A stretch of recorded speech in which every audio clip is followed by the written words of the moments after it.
Welcome to Salim समी channel. मैं हूं आपका एस्ट्रोलॉजर सलीम समी। अस्सलाम वालेकुम। आज हम उस टॉपिक के ऊपर बात करेंगे, उस ट्रांजिट के ऊपर बात करेंगे जो किसी ने कहा था कि एक घर में 22 महीने रहता है और वो सदियों से उसका इंतजार कर रहे थे, काफी सालों से उसका इंतजार कर रहे थे। वो प्लेनेट मार्स। मार्स दो घरों का मालिक है, एक तो एरिस और दूसरा स्कॉर्पियो। फायर एलिमेंट है, ईस्ट का कारक है, क्योंकि मार्स जो है वो जोडी का जो पहला घर है, एरिस उसका रूलर है, वो ईस्ट कहलाता है। लगन जो भी होगा वो ईस्ट कहलाएगा। मार्स फायर एलिमेंट है, यानी कि फायर प्लैनेट्स है। 24 फरवरी को ये डायरेक्ट होने जा रहा है, यानी कि सीधा होने जा रहा है। ये पहले रेट्रोगेट था, कैंसर में था, रेट्रोगेट हुआ, कैंसर से वापस पीछे घर में आया जमनाई में, और 24 तारीख को ये सीधा हो जाएगा। जो मैक्सिमम एक घर में 45 से ज़्यादा या 48 दिन तक ये रहता है। और जब ये रेट्रोगेशन में, जैसे इसके पिछले साल रेट्रोगेशन हुई थी कैंसर में, तो ये एक ड्यूरेशन इसका जो है 6 महीने का रहा। उसमें भी उसने 2 दफ़ा घर चेंज किया। पहले कैंसर में गया, फिर जमनाई में गया, फिर जमनाई से वापस फिर कैंसर में। फिर कैंसर में ये रहेगा 7 जून 2025 तक। फिर ये अपने फ्रेंड के घर फायर एलिमेंट में, यानी कि बुर्ज असद में आ जाएगा। मार्स जो कि एनर्जी का कारक है, मार्स हमारे शरीर में ब्लड का कारक है, मार्स लड़ाई झगड़े, बीमारी, फायर, अटैक, इन सब चीज का कारक माना जाता है। कॉन्फ्लिक्ट का भी कारक मार्स को माना जाता है। फीमेल की कुंडली में मार्स हस्बैंड का कारक माना जाता है और छोटे भाई का कारक भी माना जाता है। जितनी भी सिक्योरिटी इदारे हैं, फौज हो गई, पुलिस हो गई, जितने भी सिक्योरिटी से रिलेटेड इदारे होते हैं, डॉक्टर्स का भी ताल्लुक, जो सर्जन होते हैं, जो ऑपरेट करते हैं, उनका ताल्लुक उससे है। कसाईयों का ताल्लुक भी इससे है। मार्स एक फुल एग्रेसिव प्लैनेट है। जमनाई में ही सीधा हो रहा है। जमनाई जो कि फलक का तीसरा घर है, एयर एलिमेंट है, वेस्ट डायरेक्शन को ये इंडिकेट करता है, और वहीं पर ये सीधा हो रहा है। और ये 4 अप्रैल तक जो है वहीं पर रहेगा। 3 से 4 अप्रैल को वहीं पर रहेगा। फिर ये कैंसर में आ जाएगा। जब ये जमनाई में सीधा होगा तो एक्वेरियस में बैठे हुए प्लैनेट, यानी कि सैटर्न, सन एंड मरकरी, इन तीनों के साथ इसकी ट्राइंग होगी। मार्स बड़ा ही इंपॉर्टेंट प्लैनेट है कि हिम्मत और करेज का भी मालिक है। हमारी बॉडी, जिसे शरीर कहते हैं, बॉडी, उसका ये कारक माना जाता है। बहुत इंपॉर्टेंट होता है ये प्लैनेट, क्योंकि जितना भी मार्स और सैटर्न, बेसिकली इसको अग्रेसिव प्लैनेट भी कहते हैं और नहस प्लैनेट भी कहते हैं। आपने देखा कि बेशतर जगह पे एक्सीडेंट्स बहुत ज़्यादा हो रहे हैं, डेथ एकदम बहुत ज़्यादा हो रही हैं, चोट का लगना, एक्सीडेंट होना। एयर एलिमेंट में था तो हवाई क्रैश, फायर, ये बहुत सी चीज़ें आपने देखी इस अरसे में हुई। क्योंकि 12 ज़ोडिक में बड़ा ही इंपॉर्टेंट होता है, बड़ा इंपॉर्टेंट प्लैनेट है, इसे इग्नोर नहीं किया था, और सबसे एक्शन से भरपूर प्लैनेट है। इसको एरिस, इसका मूल त्रिकोण राशि का घर, मूल त्रिकोण कहते हैं जहां प्लैनेट बहुत अच्छा रिजल्ट देता है। यानी कि 2 घर हैं इसके, एक तो ये एरियस में होता है, एक स्कॉर्पियो का घर है जो कि वाटर एलिमेंट है। और एरियस को मूल त्रिकोण कहा जाता है, जहां पे इसके रिजल्ट 75% तक मिलते हैं। और कैप्रिकॉर्न में इसको एक्सॉल्ट होता है, और कैंसर में जहाँ ये आएगा वहाँ उसको नीच होता है यहाँ पे, क्योंकि वहाँ नीचता होने की वजह ये कि मार्स एक्शन का कारक है, और कैंसर जो ज़ोडिक साइन है ये इमोशन से भरा हुआ है।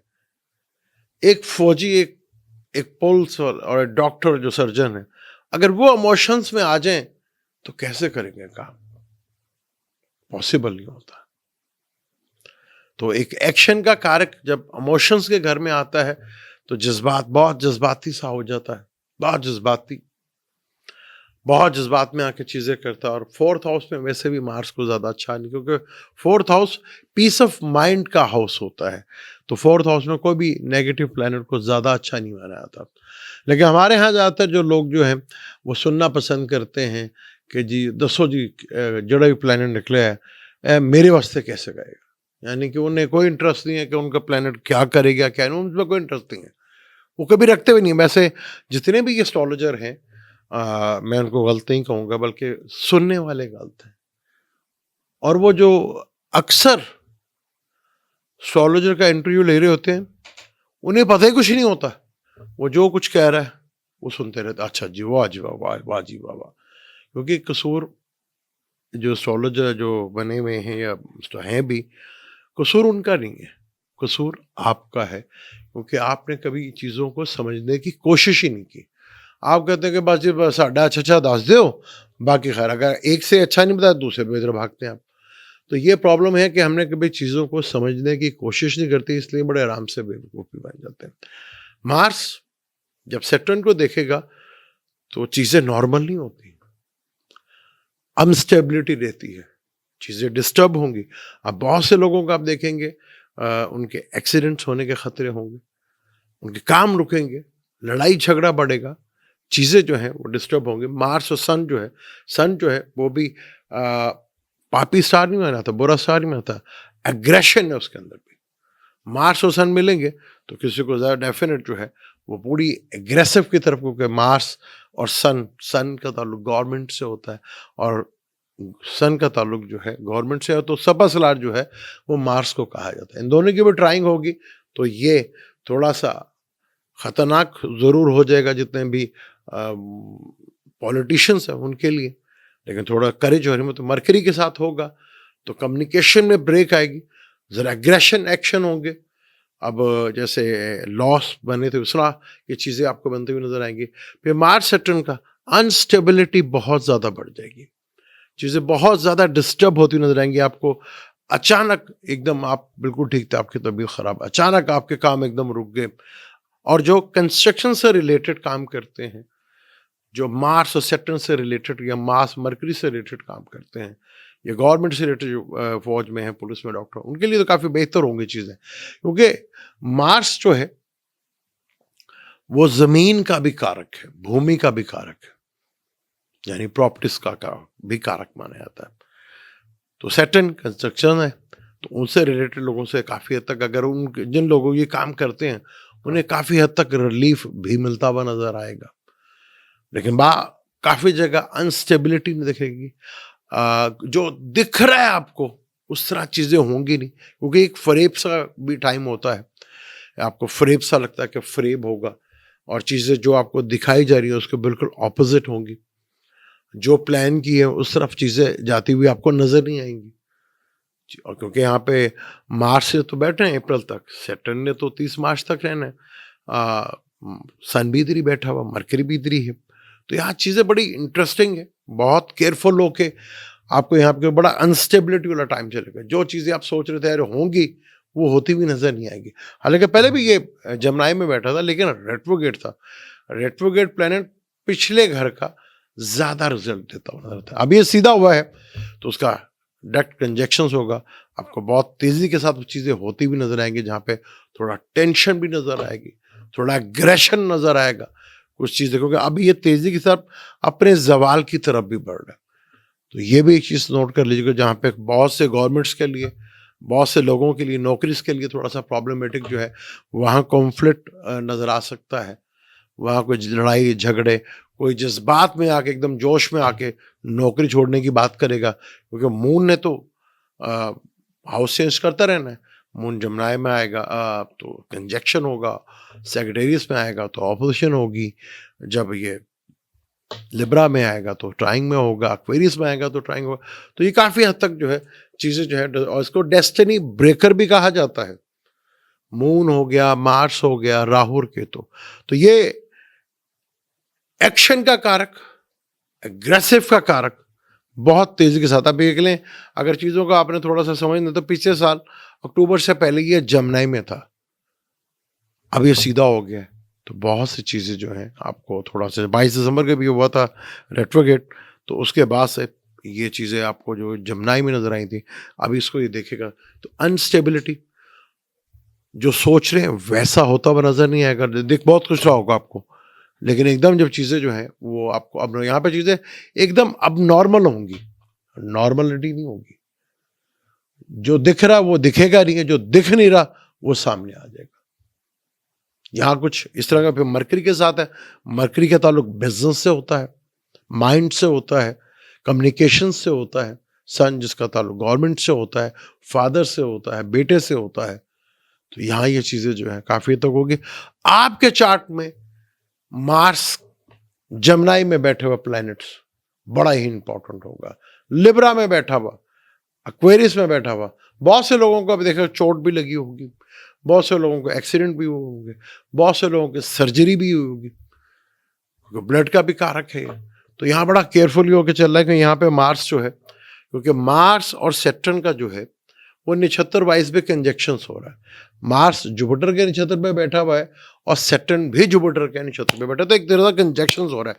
तो अनस्टेबिलिटी बहुत ज्यादा रहेगी। बहुत सी चीजें जो हैं वो आपको थोड़ा ड्रामाई अंदाज में जो है लगेगा। लोग ऐसे सुहाने ख्वाब आपको दिखाएंगे जैसे अक्सर दिखा रहे कि 4 ज़ोडिक साइन तो हला ला ला ला ला, 4 तो बिल्कुल ही मर गए, 4 का घंटाधार हो गया। वो इस तरह की एस्ट्रोलॉजी जो है हो रही है यहाँ पर। जब भी कोई प्लेनेट, क्योंकि मार्स एक फास्ट प्लेनेट है, इमीडिएटली इसका असर देखने को मिलता है। मार्स की जो है किसके लिए योग कारक है, बड़ा इंपॉर्टेंट हो जाता है, क्योंकि मार्स कैप्रिकॉन में बड़ा एक्सॉल्टेड में होता है, एरियस में भी बहुत बेहतर होता है। ल्यू का, कैंसर वालों का ये बहुत बड़ा योग कारक प्लेनेट है, ल्यू और कैंसर, क्योंकि ये दोनों ज़ोडिक हैं जिनका एक केंद्र का मालिक है और एक त्रिकोण का मालिक है। 11th हाउस में आया है, सीधा हुआ है, पर वहां 7वें के मालिक के साथ जो पार्टनर का होता है, बिजनेस का होता है, आपकी पब्लिक इमेज का होता है, वही सन है, वही मरकरी उसके साथ ट्राइंग में होगा। तो ल्यू वालों के लिए भी 11th हाउस गेन का हाउस होता है, और जो मैंने बताया जिन लोगों को गेन हो सकता है, पर यहाँ पर 11th हाउस छठे से छठा बनता है, बीमारी का भी होता है। कैंसर वालों के लिए भी बहुत इंपॉर्टेंट है, 5वें का और केंद्र का मालिक बहुत जबरदस्त है यहाँ पर उनके लिए भी। सैजिटेरियस के लिए भी बहुत अच्छा है, सैजिटेरियस के 7th हाउस में आया है। तो यहाँ बहुत सी चीज़ें 12 जोड़ी के पर इंशाल्लाह डिटेल से गुफ्तगू करेंगे, लेकिन अब मार्स का जो है आपको फ्लेवर्स डिफरेंट नजर आएंगे यहाँ पर, क्योंकि यहाँ पर जिस नक्षत्र में है मार्स, यहाँ पर जुपिटर के नक्षत्र पे है, तो ये फ्लेवर्स चेंज होते रहेंगे जैसे जैसे मार्स चलेगा, क्योंकि यहाँ पर मार्स जमनाई में है और ये 2 घरों को लेकर चलेगा। तो यहाँ उसके फ्लेवर जो है वो काफ़ी चेंज होंगे, वो नक्षत्र बेसिस के फ्लेवर चेंज होता है। तो आपने बस देखना है ये, अब आगे आप देखिएगा 24 से लेकर 4 अप्रैल तक आपको कुछ, क्योंकि मार्स और सैटर्न का नक्षत्र वाइज कंजक्शन है, तो अनस्टेबिलिटी, अब नॉर्मलिटी, फरेब और धोखा बड़े अरूज के ऊपर होगा। सन भी है तो कुछ आपको लोग बड़े लॉलीपॉप भी देंगे। मुझे दें इजाजत, इंशाल्लाह अगली वीडियो पे 12 जोड़ी के ऊपर जो आपका मनपसंद है उसी पे बात करेंगे। सिर्फ आपको खुश करेंगे, उसमें कोई आपको डराएंगे नहीं, वो बस अच्छा अच्छा ही बताएंगे आपको, क्योंकि आपने सुनना ही है। तो मैं तो आपको करता हूँ क्रिटिसाइज को कि आप एक दिन किसी ने कहा था कि जी हमें एस्ट्रोलॉजी नहीं सीखनी, तो भाई आपने पहले कौन सा कुछ सीखा हुआ है? ना आपको कुरान का पता, ना किसी भी चीज़ का पता, आप तो वो है हाँ हाँ हाँ ठीक। मैं क्रिटिसाइज करता हूँ और वो मैं करता रहूँगा, लेकिन मैं कोशिश करता हूँ कि आपको थोड़ी समझ आए ताकि आप उसका प्रैक्टिकली सही फायदा उठा सकें। कौन, मैं भी जो कुछ कह रहा हूँ मुझे भी आप पकड़ें तो भाई ये गलत कह रहे हैं आप, वो जब भी कह सकेंगे जब आपको थोड़ा सा इंटरेस्ट दिखाएंगे। जब किसी चीज में आप इंटरेस्ट लेते हैं ना, तो वहां पे फिर अपना इंटरेस्ट शो करते हैं, तो थोड़ी सी उसके बारे में इंफॉर्मेशन भी लेते हो। कम से कम इतना तो आप देख लें कि आपका ज़ोडिक साइन क्या है, आपका लगन क्या है, बार बार बताओ, लगन मून साइन से देखा करें, ये इंपॉर्टेंट है। फिर ये देख लें कि मार्स आपके कौन से घर का मालिक, अब तो बहुत आसान है ये कि मार्स आपके किन घरों का मालिक है, वो देख लें आप। आपका मार्स अच्छा भी है या नहीं, आपका मार्स दोस्त भी है या नहीं। जैसे जमनाई वालों के लिए आया, जमनाई वालों का दुश्मन है भैया, लेकिन ये इनकम का भी मालिक है, ताले में बैठा हुआ। तो जमनाई जो वैसे बड़े प्रैक्टिकल है, वो रहते ही इस चक्कर में। तो इस पर डिटेल से बात करेंगे। मुझे दें इजाजत, लेकिन जाने से पहले चैनल को सब्सक्राइब कर लीजिएगा, बेल के बटन को जरूर दबाइएगा। अल्लाह हाफिज।